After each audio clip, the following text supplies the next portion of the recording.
नमस्कार सभी विद्यार्थियों का मेरे YouTube चैनल में। आज हम राजनीतिक भूगोल के एक नए विचार, एक नए सिद्धांत, क्षेत्रीय एकरूपता सिद्धांत पर बात करेंगे, जिसे कि अमेरिकन भूगोलवेता B.S. जोन्स ने सन 1954 में अमेरिकन भूगोलवेता परिषद की पुस्तक में प्रकाशित किया।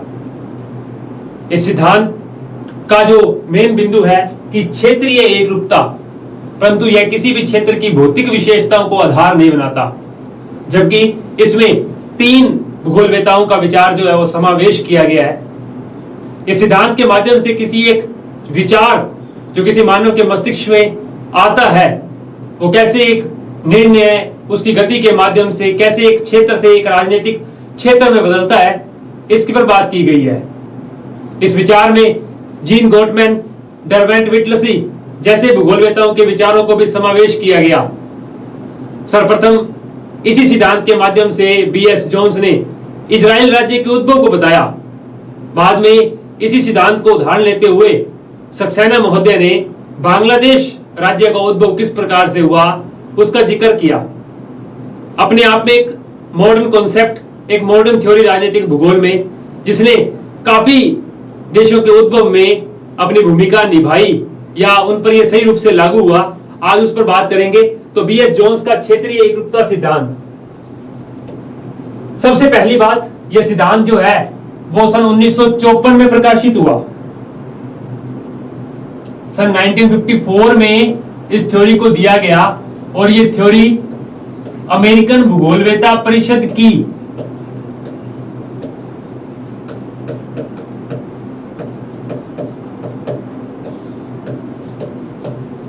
पुस्तिका में प्रतिपादित की गई। ध्यान रखेंगे, यह विचार भौतिक विशेषताओं को आधार नहीं बनाता। मेन बात, यह विचार भौतिक विशेषताओं को आधार नहीं बनाता।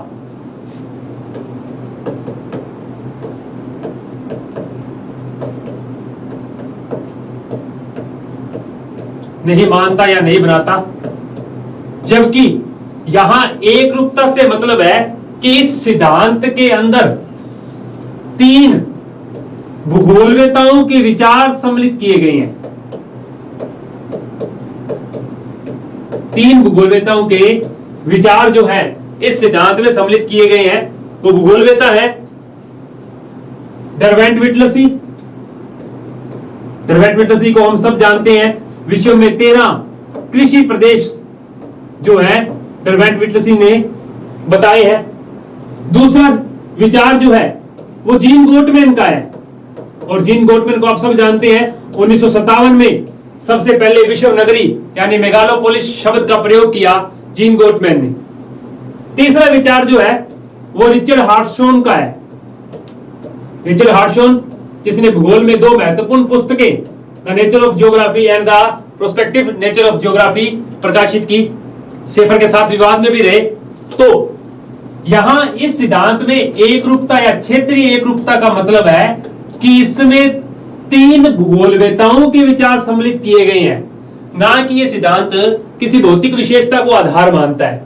तो 54 में प्रकाशित हुआ, कोई भौतिक विशेषता को आधार नहीं मानता, और 3 भूगोलवेता विटलसी, जीन गोटमैन और रिचर्ड हार्टशॉन के विचारों का समावेश किया गया B.S. जोन्स के सिद्धांत में। अब ये क्या कहते हैं, जोन्स कहते हैं कि ये सिद्धांत जो है एक विचार क्षेत्र की श्रृंखला है। बहुत बार प्रश्न आता है कि किसकी श्रृंखला है, तो विचार और क्षेत्र की श्रृंखला है ये सिद्धांत।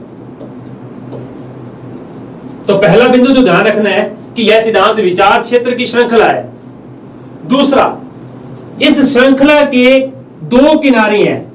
आप पहले किनारे की बात करेंगे तो वो किनारा विचार है, और अंतिम जो किनारा है वो कोई राजनीतिक क्षेत्र है या क्षेत्र। इनके बीच में 3 बिंदु और हैं। वो बिंदु है निर्णय, गति और क्षेत्र। कि कैसे मानव मस्तिष्क में एक विचार आता है, वो विचार पर कोई निर्णय लिया जाता है, उस निर्णय के बाद वो निर्णय लोगों के मध्य में गति करता है, और गति के बाद में उस एरिया को एक क्षेत्र बनाया जाता है, और क्षेत्र के बाद में उसे मान्यता के द्वारा किसी राजनीतिक क्षेत्र में बदला जाता है। तो यह सिद्धांत विचार क्षेत्र की एक श्रृंखला है और इस श्रृंखला के दो किनारे हैं। पहला किनारा विचार है, दूसरा किनारा राजनीतिक क्षेत्र है। तो एक तो हम ये ध्यान रखेंगे। अगली बात, जीन गोटमैन ने इस सिद्धांत में गति का जो बिंदु है, हम जो तीसरा बिंदु बात करेंगे विचार, निर्णय और गति, उसे प्रस्तावित किया है। दूसरा, इस सिद्धांत की का जो उदाहरण है या इसका जो माध्यम समझाया गया है वो समझाया गया है झील बेसिन से। किससे समझाया गया है? झील बेसिन से समझाया गया है। यानी इसका मतलब है कि यह एक चेन या श्रृंखला नहीं है, अपितु यह एक झील या बेसिन है जिसमें एक के बाद एक का पानी उसके अंदर गिरता रहता है। इसी प्रकार से विचारों का समावेश होता रहता है, फिर उस पर कोई निर्णय लिया जाता है। तो पहले तो कब प्रकाशित हुआ, किन भूगोलवेत्ताओं का विचार है, किसको नहीं मानते, और एक विचार क्षेत्र की श्रृंखला जो कि झील बेसिन की तरह काम करती है उस पर दिया गया। अब हमारे लिए जो मेन क्वेश्चन आता है वो ये आता है कि ये चलता किस प्रकार से है। तो आप उस चेन को ध्यान रखेंगे। सबसे पहला बिंदु इस चेन का है विचार। कोई थॉट आपके दिमाग में आता है और ये विचार पर क्या लिया जाता है? निर्णय। यानी दूसरा पॉइंट है डिसीजन। और डिसीजन लेने के बाद ये डिसीजन क्या करता है? गति करता है, यानी मूवमेंट करता है। और गति करने के बाद वो एक क्षेत्र बनाता है अपने आप का, और ये क्षेत्र अंत में किस में बदल जाता है? राजनीतिक क्षेत्र में बदल जाता है, या किसी देश का उद्भव होता है इससे, तो राजनीतिक क्षेत्र बन जाता है। तो ये 5 चीजें हैं। अभी हमने बात की कि विचार क्षेत्र की जो श्रृंखला है इस सिद्धांत में, विचार क्षेत्र की जो श्रृंखला है वो श्रृंखला कुछ इस प्रकार दिखती है। यानी उसका पहला बिंदु विचार है और उसका अंतिम बिंदु कोई राजनीतिक क्षेत्र है। तो ये कहता है कि कोई भी विचार सबसे पहले मानव मस्तिष्क में आता है। इसका उदाहरण बड़ा अच्छा दिया गया, क्योंकि युद्ध की जो शुरुआत होती है वो आपके दिमाग से होती है, और इसी प्रकार किसी राज्य का विचार भी मानव के मस्तिष्क में आता है। तो पहला बिंदु विचार है, और विचार के बारे में क्या कहा गया कि सबसे पहले मानव के मस्तिष्क में एक विचार आएगा, कि जिस प्रकार युद्ध मानव के मस्तिष्क से ही प्रारंभ होता है। दूसरा, उस विचार पर समर्थन आते ही मूवमेंट यानी क्रिया, एक्टिविटी शुरू होगी, और जब एक्टिविटी या क्रिया शुरू होगी तो उस पर क्या लिया जाएगा? निर्णय लिया जाएगा। अब कई बार क्या होता है, जब कोई निर्णय लिया जाता है वो निर्णय या तो गति करता है, या कई बार निर्णय विरुद्ध में भी लिए जाते हैं ताकि वो उसके लिए अवरोधक का काम करे। तो जरूरी नहीं है हमेशा निर्णय पॉजिटिव प्रोस्पेक्ट को ही दिखाए, कई बार निर्णय नेगेटिव प्रोस्पेक्ट को भी दिखाता है। फिर ये निर्णय क्या करता है? गति करता है। तो ध्यान रखेंगे इस सिद्धांत में जो गति है वो जीन गोटमैन द्वारा प्रस्तावित है। अभी हमने जीन गोटमैन पर बात की। जीन गोटमैन ने सन 1957 में सबसे पहले मेगालोपोलिस या विश्व नगर या महानगर शब्द का प्रयोग किया। तो इस सिद्धांत में गति जो है वो जीन गोटमैन द्वारा प्रस्तावित की गई है। फिर धीरे धीरे इस गति के साथ समय मिलते हुए वो एक अपने आप में क्षेत्र बनने लगता है, और क्षेत्र बनने के साथ ही बाद में उसे कहीं से समर्थन मिलते हुए उस क्षेत्र को एक नए राज्य के रूप में, एक नई राजनीतिक क्षेत्र के रूप में मान्यता दे दी जाती है। तो ये कुछ सिद्धांत की मूल रूप से 5 संकल्पनाएं हैं। अब B.S. जोन्स ने क्या किया? इस सिद्धांत को बिल्कुल सही लागू करने के लिए इजराइल राज्य के उद्भव की बात की। हम इजराइल राज्य के उद्भव की बात करेंगे। क्या है इजराइल राज्य का उद्भव? क्या उसके लिए घोषणा रही? क्या निर्णय रहा? किस प्रकार से उसने गति की? तो इजराइल राज्य का उद्भव आज हम देखेंगे कि कैसे हुआ। सबसे पहले इजराइल राज्य के उद्भव के लिए विचार जो था वो यहूदी धर्म था, कि यहूदी लोग अपने आप में एक अलग देश चाहते हैं, और इसके लिए सबसे पहले निर्णय लिया गया बेलफोर घोषणा पत्र। बैलफोर घोषणा पत्र इजराइल राज्य के लिए निर्णय का काम किया। तो ध्यान रखेंगे, इजराइल राज्य के उद्भव के लिए विचार रहा यहूदी धर्म। यहूदी धर्म इजराइल राज्य के लिए विचार रहा और इस पर निर्णय रहा बैलफोर का घोषणा पत्र।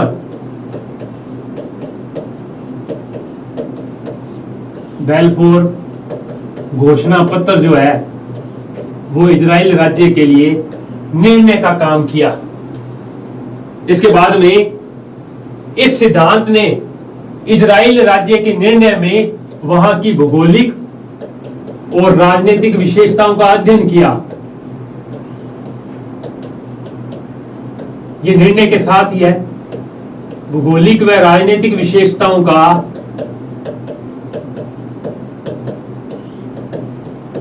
अध्ययन किया गया। तो फिर भौगोलिक व राजनीतिक विशेषताओं का अध्ययन किया गया, फिर सीमाएं लागू की गई और सीमाएं हमेशा परिवहन को सीमित करती हैं।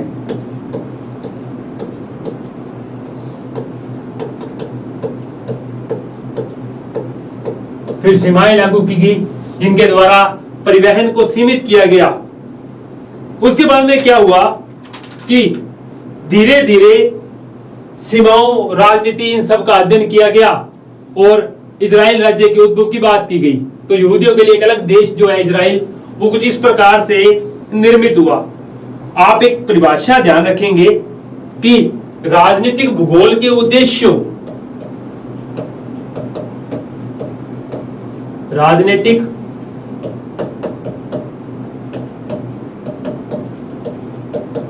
भूगोल के उद्देश्यों व विधियों में व्याप्त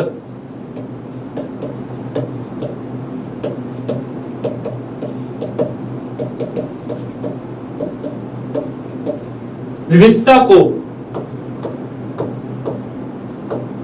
विधियों में व्याप्त विविधता को समाप्त करने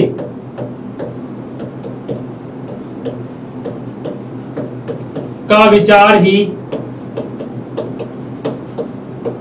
क्षेत्रीय एकरूपता है। और यह परिभाषा है पीएस जोन्स की, कि सिद्धांत ने क्या किया है कि राजनीतिक भूगोल के जितने भी उद्देश्य और विधियों हैं, इनमें जो विविधता है उस विविधता को समाप्त करने का विचार ही क्षेत्रीय एकरूपता है। यह परिभाषा बीएस जोन्स ने अपने सिद्धांत के साथ प्रस्तुत की और कहा कि यह जो सिद्धांत है वह राजनीतिक भूगोल और राजनीतिक विज्ञान के बीच में एकता स्थापित करेगा। तो हमें ध्यान रखने की इजराइल राज्य के लिए विचार रहा यहूदी धर्म और फिर निर्णय रही घोषणा पत्र जो रहा वो बैलफोर का घोषणा पत्र रहा। दूसरा, इसी विचार में फिर भौगोलिक व राजनीतिक विशेषताओं का अध्ययन किया गया जो कि गद्दी के माध्यम से किया गया। बाद में सीमाओं का निर्माण किया गया, उसे क्षेत्र बनाया गया और ये क्षेत्र जो है परिवहन को सीमित करने के साथ ही एक राजनीतिक क्षेत्र में बदल गया। ये उदाहरण जो है बीएस जोन्स द्वारा लिया गया, परंतु इसका जो मेन उदाहरण रहा वो सक्सेना द्वारा बांग्लादेश राज्य का उद्भव रहा। अब हम उस पर बात करेंगे कि बांग्लादेश राज्य का उद्भव क्या रहा, उसके क्या कारण रहे। बांग्लादेश जो कि कभी पाकिस्तान का हिस्सा हुआ करता था, यानी पश्चिमी और पूर्वी दो पाकिस्तान हुआ करते थे। अब पूरे पाकिस्तान की सत्ता का केंद्र तो पश्चिमी पाकिस्तान में था, परंतु उसका एक पार्ट पूर्वी पाकिस्तान, जिसके बीच में लगभग 1500 किलोमीटर का भारतीय क्षेत्र पड़ता था। दूसरा, भाषा भी उनके लिए प्रमुख विचार रही कि जिस प्रकार पूर्वी पाकिस्तान में बंगाली लोग ज्यादा पाए जाते हैं, उसी प्रकार पश्चिमी पाकिस्तान में उर्दू बोलने वाले थे। एक ये भी संबंध रहा कि बांग्लादेश राज्य का उद्भव एक अलग राज्य के रूप में हुआ। दूसरा, जब इसके लिए 6 सूत्री मांग की बात की गई तो उसमें एक बात कही गई कि बहुत सी सेना के जो केंद्र है, नौसेना का केंद्र जो है वो बांग्लादेश में स्थापित किया जाए, यानी पूर्वी पाकिस्तान में किया जाए, क्योंकि आय सर्वाधिक पूर्वी पाकिस्तान से प्राप्त हो रही थी, परंतु सत्ता के केंद्र पश्चिमी पाकिस्तान में थे। तो इस पूरे विचार पर बात करते हैं कि बांग्लादेश राज्य का निर्माण किस प्रकार से हुआ क्षेत्रीय एकरूपता सिद्धांत में। बांग्लादेश राज्य का उद्भव, बांग्लादेश भारत में लगभग भारत की आकृति का एक देश,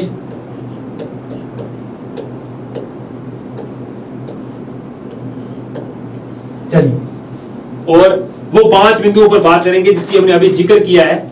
और इसमें पहला चीज है राजनीतिक विचार, और बांग्लादेश राज्य के उद्भव में कौन सा विचार सबसे पहले फला फूला, और इसके प्रमुख 3 कारण रहे। पहला रहा ऐतिहासिक व सांस्कृतिक कार्य,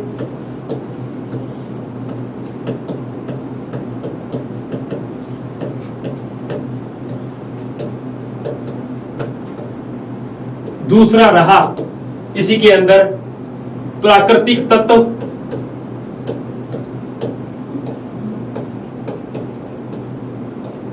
और तीसरा बिंदु रहा आर्थिक तत्व। तो विचार जो है वो 3 बिंदुओं पर शुरू हुआ, और बांग्लादेश राज्य के उद्भव का जो विचार है वो ब्रिटिश राजनीति से शुरू हुआ। सबसे पहले जब धर्म के नाम पर भारत और पाकिस्तान को अलग किया गया तो उसमें एक विचार बांग्लादेशियों का भी था। तो सबसे पहले ऐतिहासिक व सांस्कृतिक कार्य, और इस विचार में 2 पार्टों पर बात करेंगे। एक पश्चिमी पाकिस्तान जो कि आप पाकिस्तान का वर्तमान स्वरूप देखते हैं, और दूसरा जो बिंदु रहा वो रहा पूर्वी पाकिस्तान जो वर्तमान में बांग्लादेश के नाम से जाना जाता है। तो विचार में 2 बिंदु रहे, पश्चिमी और पूर्वी पाकिस्तान। सामान्य रूप से आप देखें तो ये बिल्कुल अव्यवहारिक लगता है कि एक कंट्रीज का एक पार्ट कहीं और है, एक पार्ट कहीं और है। धर्म मान लीजिए फिर भी एकता थी, परंतु भौगोलिक रूप से ये कंट्रीज एक नहीं थे। बाद में जब ये विचार में सबसे पहले विचार दिया गया इसके उद्भव का, वो रहा ऐतिहासिक व सांस्कृतिक विचार। पश्चिमी और पूर्वी पाकिस्तान में लगभग 24 वर्षों तक संघर्ष चला। तो ये 24 वर्षों का संघर्ष था। बंगाली जो मुसलमान हैं वो सदैव शोषण का शिकार होते आए हैं, और पश्चिमी पाकिस्तान के जो लोग हैं वो इनका फायदा उठाते आए हैं। तो पहला विचार ये रहा कि पूर्वी पाकिस्तान के जो बंगाली मुसलमान हैं उनका सदैव शोषण होता रहा। 24 सालों तक ये संघर्ष चला, इस पर बात की हमने। कि दूसरा, जितने भी सेना के मुख्यालय थे वो सब पश्चिमी पाकिस्तान में थे, परंतु आय जो है वो पूर्वी पाकिस्तान से अधिक प्राप्त हो रही थी। तो पहला उद्भव का विचार रहा ऐतिहासिक व सांस्कृतिक कार्य। दूसरा कारक रहा प्राकृतिक तत्व। अब आप पूर्वी और पश्चिमी पाकिस्तान को देखेंगे तो इसके बीच में 1500 किलोमीटर का भारतीय क्षेत्र पड़ता था, जिस पर कि हमारा अधिकार था, और इन दोनों देशों के बीच या दोनों इस एक देश के 2 पार्टों के बीच व्यापार करना संभव नहीं था। तो दूसरा विचार जो रहा, इनके बीच में प्राकृतिक तत्व रहा, क्योंकि पश्चिमी पाकिस्तान की धरातल और जो मिट्टी या जलवायु का एरिया है वो एक अलग प्रकार का पर्सपेक्टिव रखता है, जबकि आप पूर्वी पाकिस्तान में देखेंगे यहाँ की धरातल, मिट्टी और जलवायु का जो विभिन्नता है वो अलग प्रकार की है। तो जलवायु में भी भिन्नता थी, मिट्टी में भी भिन्नता थी, ये दोनों आपस में सुमेल नहीं कर रहे थे। तीसरा कि योजना के अधिक कार्य तो पश्चिमी पाकिस्तान में हो रहे थे, परंतु आय पूर्वी पाकिस्तान से अधिक प्राप्त हो रही थी। तो आर्थिक कारण या आर्थिक तत्व भी बांग्लादेश राज्य के उद्भव में विचार के रूप में रहे। तो पहली बात, ये विचार जो है इस प्रकार से आया। दूसरा, इस पर निर्णय लिया गया जब अवामी लीग ने 6 सूत्रीय मांग प्रस्तुत की। तो निर्णय के अंदर जो पत्र रहा वो रहा अवामी लीग की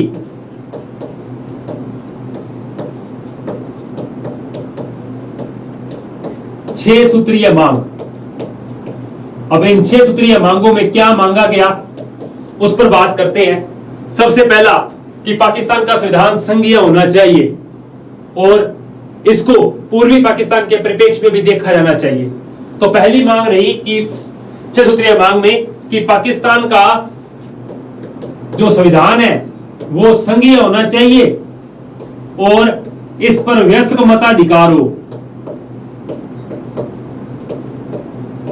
अवामी लीग की पहली मांग ये रही। दूसरी मांग रही कि संघीय विषय केवल सुरक्षा और विदेश नीति से संबंधित न हो। तो दूसरी मांग ये रही।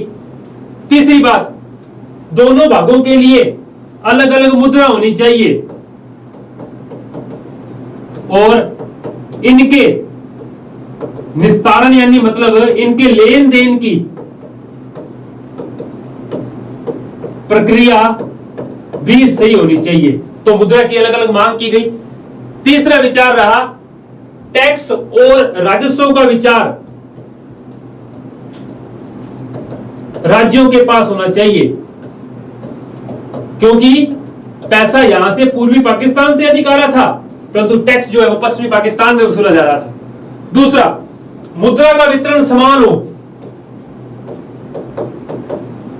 और इसमें सबसे मेन बात दिया गया विदेशी मुद्रा पर कि योजनाओं में पैसा दोनों तरफ समान लगना चाहिए। और अंतिम विचार रहा कि पाकिस्तान की नौसेना और रक्षा उत्पादन का कार्य पूर्वी पाकिस्तान में स्थापित किया जाए।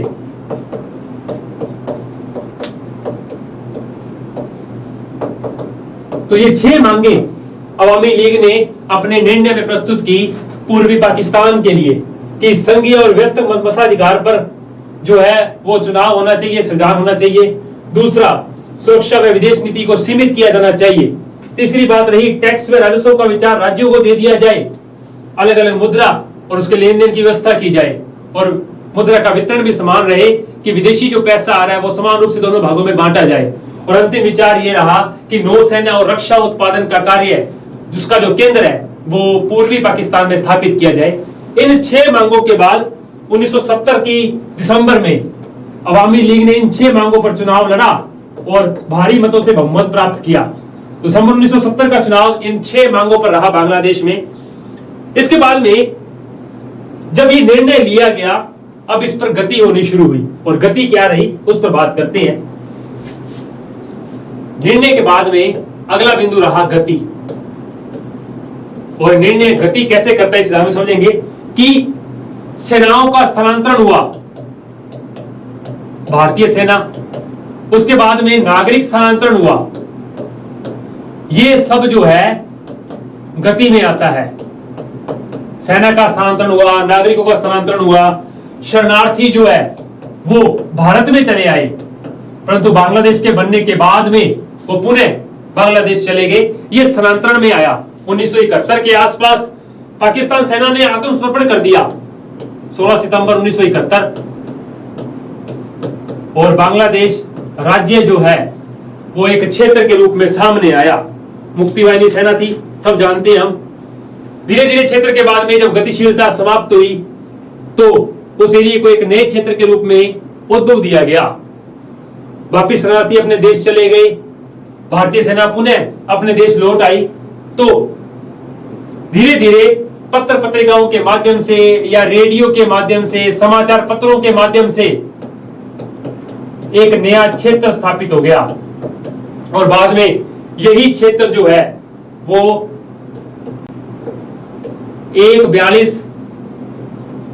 894 वर्ग किलोमीटर का एरिया जो है वो बांग्लादेश राज्य के उद्भव के रूप में सामने आया। तो कैसे एक विचार, कैसे एक निर्णय गति करने के बाद में किसी क्षेत्र को एक राजनीतिक क्षेत्र में बदलता है, इस सिद्धांत के माध्यम से समझाया गया। यह था बीएस जोन्स का क्षेत्रीय एकरूपता का सिद्धांत, सन 1954 में प्रकाशित। और 2 राज्य इजराइल और पाकिस्तान, बांग्लादेश, इनके उद्भव की हमने बात की। अगली कक्षा में हम जो है अगले सिद्धांत मैकिन्टर के सिद्धांत पर बात करेंगे। धन्यवाद।